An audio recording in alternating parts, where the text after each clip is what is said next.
My name is Sheila Jemfi Yeboah. I'm president for Accra Diamond Lions Club, District 418, Ghana. Diabetes is a signature cause of lions and youths around the world. Diabetes can lead to serious disease affecting the heart, blood vessels, eyes, kidneys, nerves, and the teeth. In most high-income countries, diabetes is a leading cause of cardiovascular disease, blindness, kidney failure, and lower limb amputation. It is expected to affect about 629 million in the year 2045. As Lions, our strategic objective is to reduce the prevalence of diabetes and improve quality of life for those diagnosed. Apart from screening, there's a need to educate people and throw more light on the disease. My name is Gerard Mensah. I was 82 years old on the 21st of April this year. Professionally, I was a trained teacher. And somewhere along the line, after some studies, I had to join the bank. And I think my joining the bank, I indulged in some excesses, drinking, partying in the night, drinking, doing that. We went to a beach one day, that is 2000. I felt suddenly very hungry. So I told a friend, why am I so hungry? No, I said, so do I want to eat some kenke? I think it won't be too bad. So by the wayside, we bought sardine and kenke and we chopped. But I was thirsty, I was really thirsty again. Then a friend doctor told me, no, my friend, go to the hospital tomorrow and check your sugar level. And when I went, it was very high. So I saw that, yes, I was in trouble. And to solve this problem, to intensify my regular exercises. I woke up early in the morning, walked a little bit around, I jogged a little bit, came home, did a little bit skipping and the bicycle, and that was it. In the evening before I went to sleep, I did a little bit of bicycling for a very long time.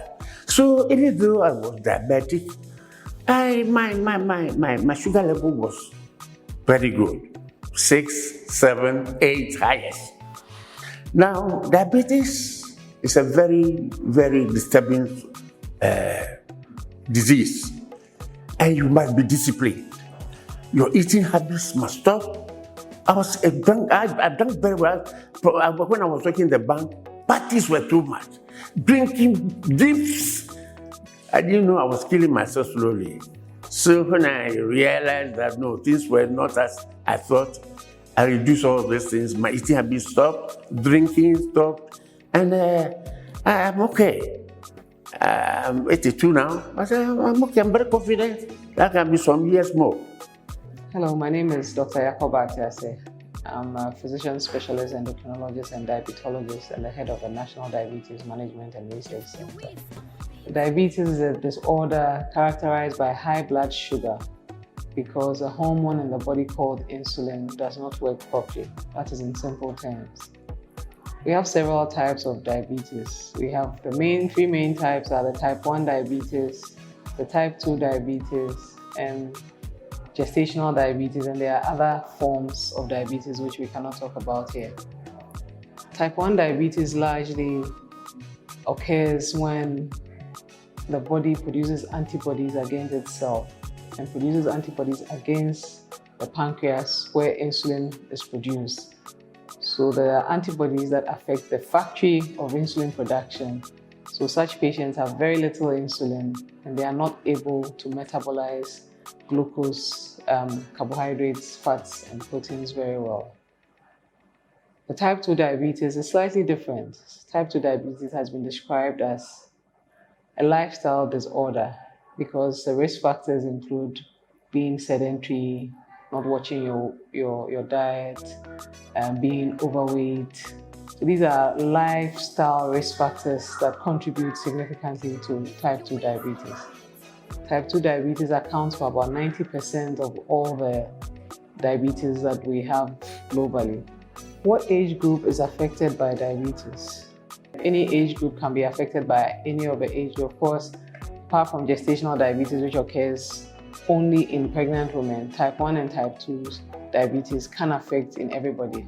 You can have a child getting type 1 diabetes, and indeed, most of type 1s are children, but you can have an adult who also gets type 1 diabetes because the body gets these antibodies against the pancreas. Then you can have type 2 diabetes occurring mostly in adults, but also in children. In the past, it was very rare to see a child with type 2 diabetes, but because of lifestyle changes in children, currently we are getting a lot of children also getting type 2 diabetes.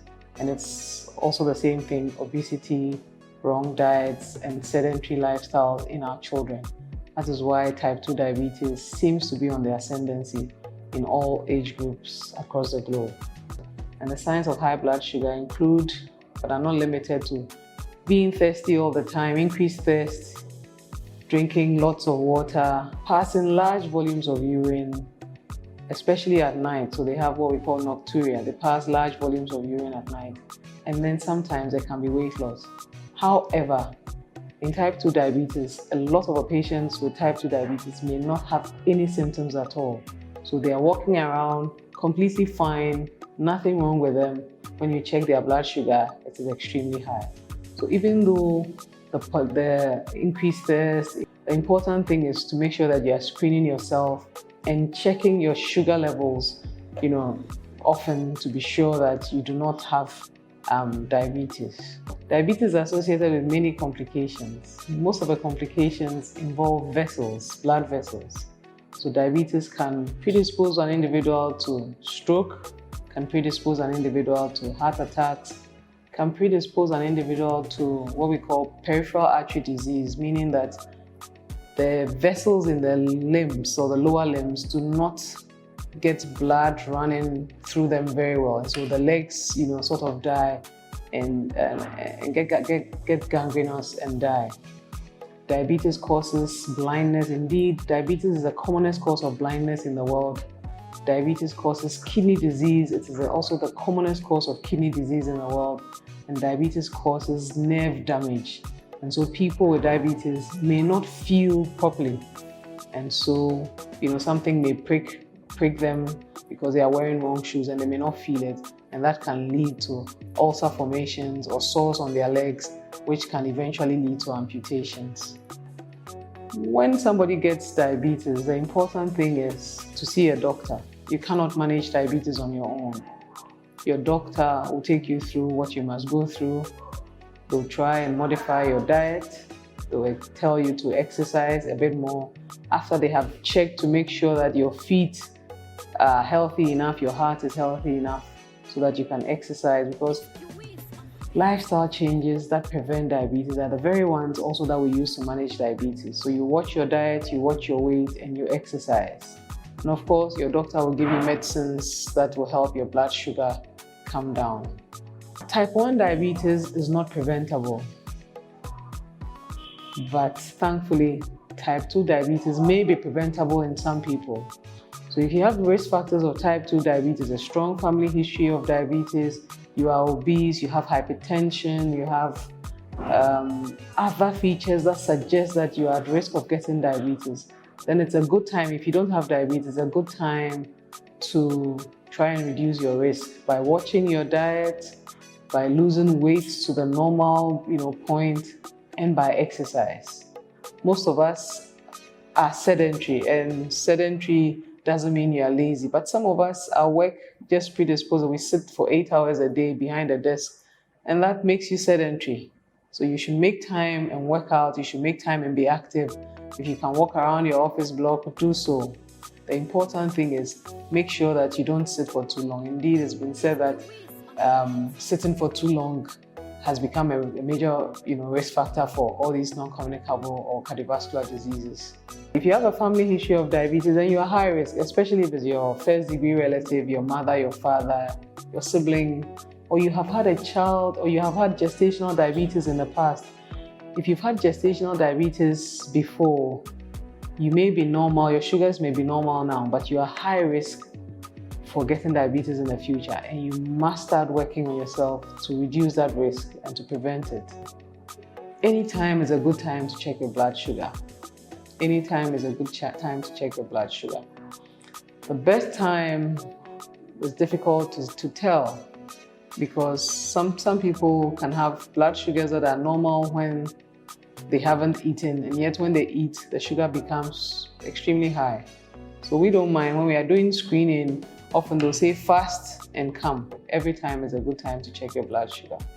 You just have to tell the person who is going to interpret it that you've eaten, so that they can, put that all into the equation to determine whether it's normal or not.